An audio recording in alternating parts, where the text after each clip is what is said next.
I read to you from Philippians 2:14 through 17.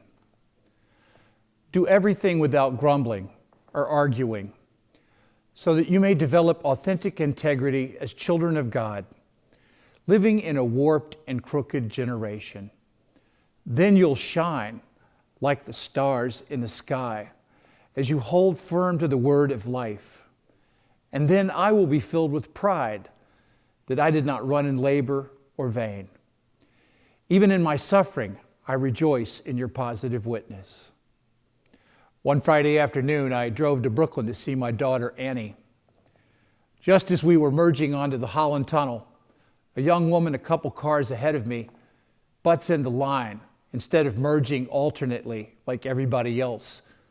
The guy she cuts off goes ballistic. You can see his arms flailing, and he blows his horn.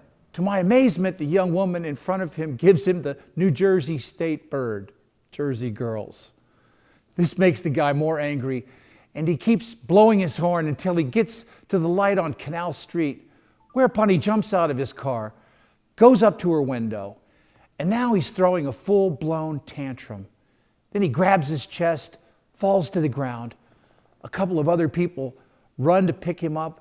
Right away, they start giving him CPR, and then they call 911. There are a number of risk factors for heart attack: smoking, weight, diet, but it may well turn out that the number one reason of instigating cause for heart attack is anger. Our anger and our fear have to be intentionally managed, it turns out, because they originate from the primal part of the brain, one step above our autonomic reflexes, like breathing in your sleep.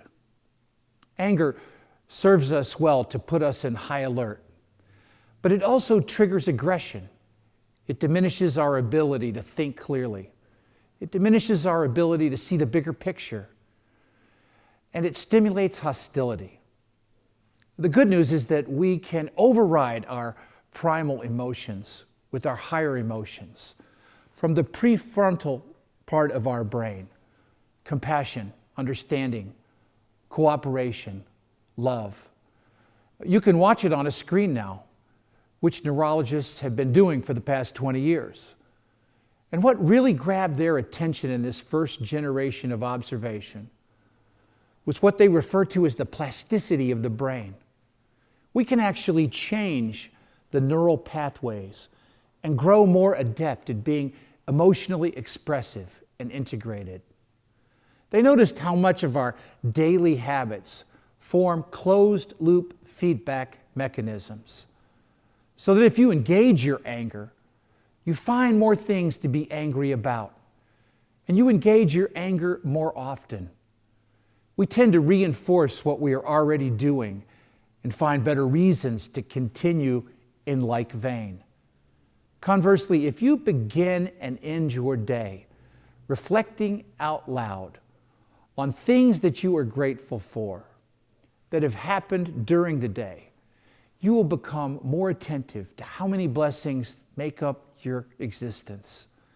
We can actually watch on a screen the way that the brain pathways for gratitude become more variegated and richly patterned the more we use them.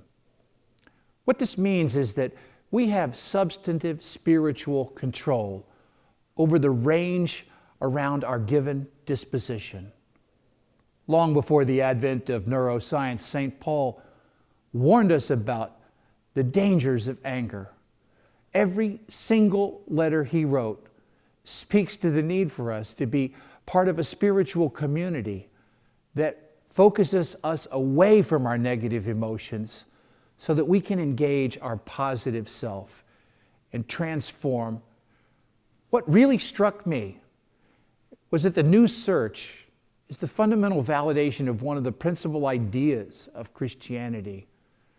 If you want to actually find a richer, more meaningful life, start and end your day in a spirit of gratitude. Give thanks for what you appreciate in those right around you. What a great tradition for couples to do, for parents and children. And some of the other attributes of emotional resonant people They engage in joy, which for humans is mostly to be found in deep and meaningful relationships with our friends, our family, our spouses, developing amusement and a sense of humor to get you through difficulty and awkward moments, being curious and interested, having a positive sense of pride, self-respect, self-esteem, taking yourself seriously, having inspiration, looking up to role models, motivating yourself to actualize your potential, and becoming a person that inspires other people, developing serenity, cultivating a meditative space, and putting yourself in places that evoke the deeper calm, opening yourself to wonder, the sense of awe that I had the first time I saw an iceberg, or the first time I swam with sea turtles off the north shore of Oahu.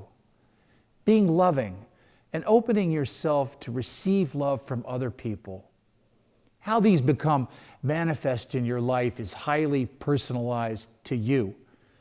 But I'm becoming more confident that we're going to develop a consensus set of values and characteristics and practices that will help us to develop our emotionally rounded life. This has certainly always been the primary goal of Christianity. We want to have a realistic portrait of human nature, to understand what God wants us to do and how to live our lives, how that we might become. St. Paul taught us to engage our spiritual selves positively. And today our psychologists kind of put it like this. Professor Barbara Friedrichsen at UNC Chapel Hill says the target is to create a 3-to-1 ratio.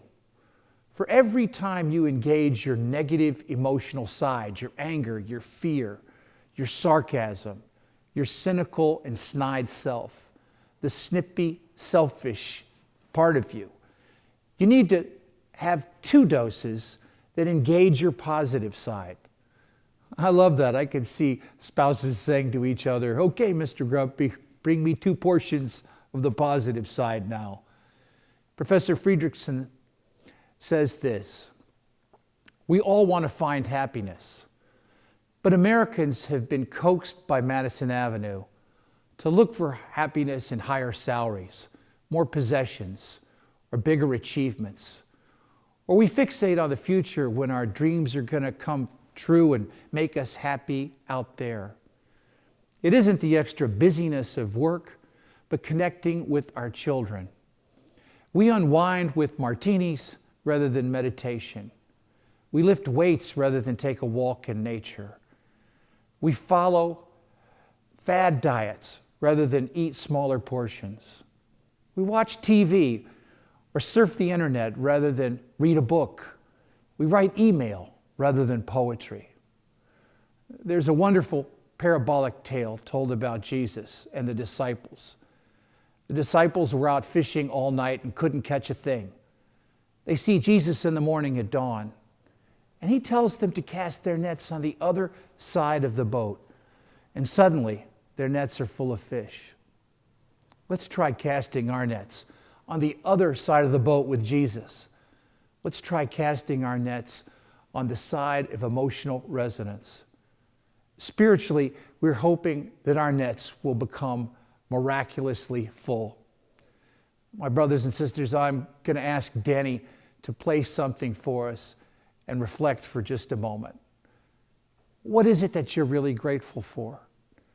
How is it that you have been blessed recently? What is it that keeps you going, even when you're surrounded by a lot of negativity? Take a moment and give thanks.